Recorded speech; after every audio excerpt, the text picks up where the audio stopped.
तो next heading है pheochromocytoma management. Pheochromocytoma management के अंदर सबसे पहले हमको ये देखना है कि एपिनेफ्रिन का लेवल बढ़ रहा है।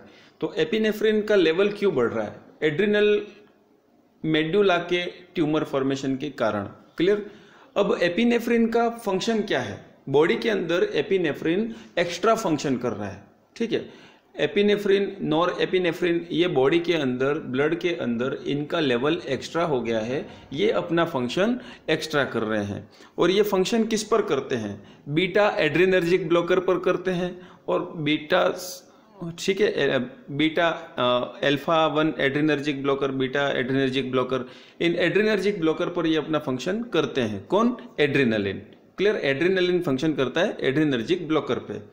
अब यहाँ पे बीटा ब्लॉकर्स वगैरह हम यदि देते हैं तो ये एपिनेफ्रिन से रिलेटेड जो फंक्शन है उसको हम सप्रेस कर सकते हैं। लेकिन ये ट्रीटमेंट बेस्ड, ये ड्रग्स या मेडिसिन बेस्ड है, ये फार्मेकोलॉजिकल मैनेजमेंट है। सर्जरी की बात करें तो एड्रिनलेक्टोमी किया जा सकता है। ठीक है, सर्जरी के अंदर जो एड्रिनल मेड्यूला है, एड्रिनल मेड्यूला, तो मेड्यूला में जो ट्यूमर फॉर्मेशन है इसका एक्सिशन किया जा सकता है, रिमूवल ऑफ द ट्यूमर। ठीक है, removal of the tumour of the adrenal gland. ठीक है, एड्रिनल ग्लैंड के डिजीज्ड पार्ट को रिमूव करना क्या कहलाएगा? एड्रिनलेक्टोमी। क्या कहलाएगा? एड्रिनलेक्टोमी। क्लियर। क्या कहलाएगा? Adrenalectomy, removal of the disease part of the adrenal. ठीक है, एड्रिनल ग्लैंड का क्या कर रहे हैं? यहाँ पे रिमूवल कर रहे हैं। ठीक है, और या हम ये कह सकते हैं कि रिमूविंग ऑफ फियोक्रोमोसाइटोमा। फियोक्रोमोसाइटोमा को हम क्या कर रहे हैं? रिमूव कर रहे हैं। ये सर्जरी का नाम है। लेकिन इस सर्जरी को करने से पहले, किसी भी सर्जरी को करने से पहले पेशेंट का ब्लड प्रेशर कम होना चाहिए। और क्योंकि यहाँ पे तो एपिनेफ्रिन और नॉर एपिनेफ्रिन पहले से ही ज़्यादा है, तो ब्लड प्रेशर पहले से ही बढ़ा हुआ है, तो ब्लड प्रेशर को कंट्रोल करने के लिए हम बीटा ब्लॉकिंग एजेंट और फिनोक्सीबेंजामिन नाम के 2 ड्रग्स देते हैं। बीटा ब्लॉकर एजेंट और फिनोक्सीबेंजामिन के ड्रग्स चलते हैं टू रिड्यूस बीपी। बीपी जब मेंटेन हो जाएगा और फिर क्या किया जाता है? सर्जरी किया जाता है। तो ये तो हो गया सर्जिकल मैनेजमेंट। लेकिन ये क्या है? रिमूवल ऑफ द ग्लैंड है। ठीक है, ये क्या है? रिमूवल ऑफ द ग्लैंड है। ये लार्ज सर्जरी, बड़ी सर्जरी में काउंट होती है। लेकिन यदि मान लो एड्रिनल ग्लैंड के अंदर जो ट्यूमर है, ये ट्यूमर लेस देन 5 सेंटीमीटर हो, कितना हो? लेस देन, बहुत छोटा ट्यूमर हो। ठीक है, तो लेस देन 5 सेंटीमीटर के ट्यूमर के लिए हम जो सर्जरी करते हैं, ठीक है, वो सर्जरी है laparoscopic surgery. Less than 5 centimetre. अब लेस देन 5 सेंटीमीटर के ट्यूमर को हम कहते हैं नॉन कैंसरस एविडेंस कंडीशन। ठीक है, इसके अंदर कोई कैंसर का एविडेंस हमको नहीं मिल रहा है। ठीक है, ये कैंसर नहीं है, ये ट्यूमर है, क्योंकि ये लेस देन 5 सेंटीमीटर है। यदि मोर देन 5 सेंटीमीटर होता और यदि स्प्रेड होता, ये सराउंडिंग फैट टिश्यू को अफेक्ट करता, ये सराउंडिंग लिम्फ नोड को अफेक्ट करता, ठीक है, सराउंडिंग एब्डोमिनल कैविटी के ऑर्गन्स को अफेक्ट करता, तो ये मैलिग्नेंट ट्यूमर होता और इसको हम कैंसर ट्यूमर कहते हैं। लेकिन यहाँ पे ये लेस देन 5 सेंटीमीटर ट्यूमर है और बहुत छोटा है, तो इसके लिए इतनी बड़ी सर्जरी की ज़रूरत नहीं पड़ती है, छोटी सर्जरी करी जाती है, और वो है लेप्रोस्कोपिक सर्जरी। क्लियर।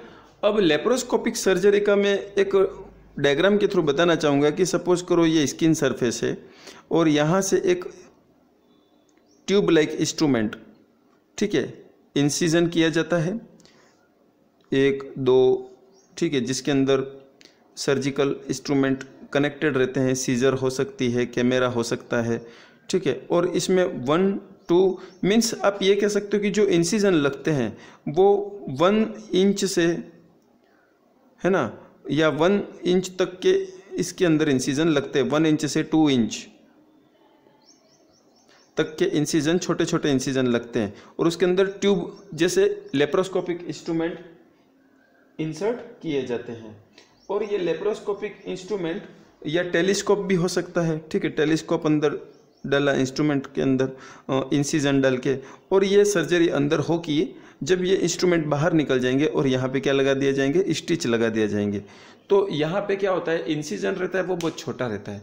इस तरह की जो सर्जरी है जिसके अंदर ट्यूब लाइक जो लेप्रोस्कोपिक इंस्ट्रूमेंट है वो कैविटी के अंदर डाले जाते हैं, सॉरी बॉडी के अंदर इंसर्ट किए जाते हैं, इंजेक्ट किए जाते हैं और सर्जरी करने के बाद रिमूव किए जाते हैं। तो इनके अंदर इंसिजन लंबा नहीं होता है और ये सर्जरी का नाम है लेप्रोस्कोपिक सर्जरी। इंस्ट्रूमेंट का नाम है लेप्रोस्कोपिक इंस्ट्रूमेंट और साथ में एक इंस्ट्रूमेंट और रहता है टेलीस्कोप। ठीक है, तो ये सारी चीज़ें मैं आपको नोट्स में अवेलेबल करा दूंगा। यदि लेस देन 5 सेंटीमीटर का ट्यूमर है तो लेप्रोस्कोपिक सर्जरी करी जाएगी, मोर देन 5 सेंटीमीटर है तो surgical removal of the adrenal gland किया जाता है। क्लियर। यदि नेक्स्ट है थर्ड मैनेजमेंट है कीमोथेरेपी। ठीक है, तो कीमोथेरेपी को मैं ऊपर लिखूंगा यहाँ पे कीमोथेरेपी। अब सर्जरी अलग चीज हो गई, कीमोथेरेपी अलग हो गया। ठीक है, और कीमोथेरेपी क्या है, तो ऐसे पेशेंट जो सर्जरी को टॉलरेट नहीं कर पाते या सर्जरी के लिए सूटेबल नहीं है, ठीक है, उनकी बॉडी सर्जरी के लिए ठीक नहीं है या कैंसर की कंडीशन ऐसी है कि वो सर्जिकल के लिए ठीक नहीं है, क्योंकि बहुत सारे कैंसर क्या फैले हुए रहते हैं। जब हम उनको सर्जिकल रिमूव करते हैं तो उनके कुछ पार्ट्स स्प्रेड होकर ब्लड स्ट्रीम के थ्रू, लिम्फ नोड के थ्रू और अदर सराउंडिंग टिश्यूज में जा सकते हैं और उनको भी कैंसरस कर सकते हैं। इसलिए कुछ ऐसी पर्टिकुलर कंडीशन आती हैं जिनके अंदर सर्जरी पॉसिबल नहीं होती है, तो उस समय कीमोथेरेपी भी हमारे पास ऑप्शन रहता है। अब कीमोथेरेपी के अंदर क्या रहता है, केमिकल से थेरेपी दी जाती है। केमिकल मतलब ड्रग, कीमोथेराप्यूटिक ड्रग्स। ठीक है, कीमोथेराप्यूटिक ड्रग्स से केमिकल बना है और ये कीमोथेरेपी कहलाता है। इसके अंदर ड्रग्स दिए जाते हैं, मेडिसिन दी जाती हैं और ये केमिकल स्पेशल रहते हैं, जिनके मैं 3 मेडिसिन के एग्जाम्पल दूंगा। ठीक है, फर्स्ट है डोकार्बाजिन।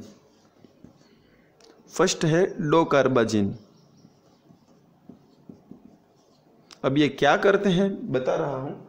सेकंड है vincristine,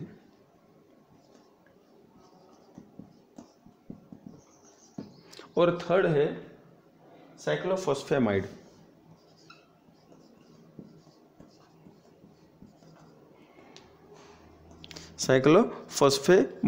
clear. Dacarbazine, vincristine and cyclophosphamide. Dacarbazine, vincristine और साइक्लोफॉस्फेमाइड 3 तरह के ड्रग्स ऐसे हैं। ये इसके और ज़्यादा एग्जाम्पल भी हैं।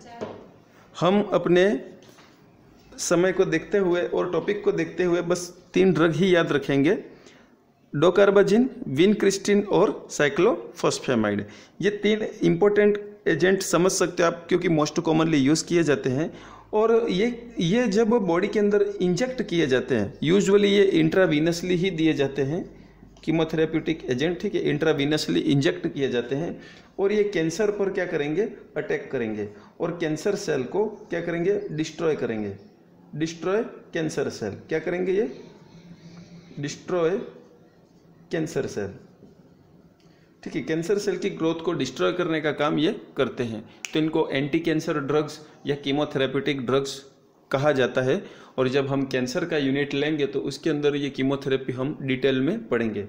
Radiation therapy, surgical management of cancer और chemotherapy, surgery, radiation, chemotherapy, immunity, ये सारे कैंसर को ट्रीटमेंट करने के लिए अप्रोचेज हैं।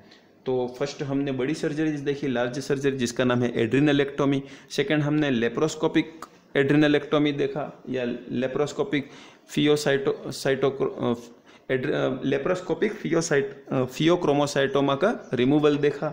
और थर्ड में हमने कीमोथेराप्यूटिक एजेंट देखे।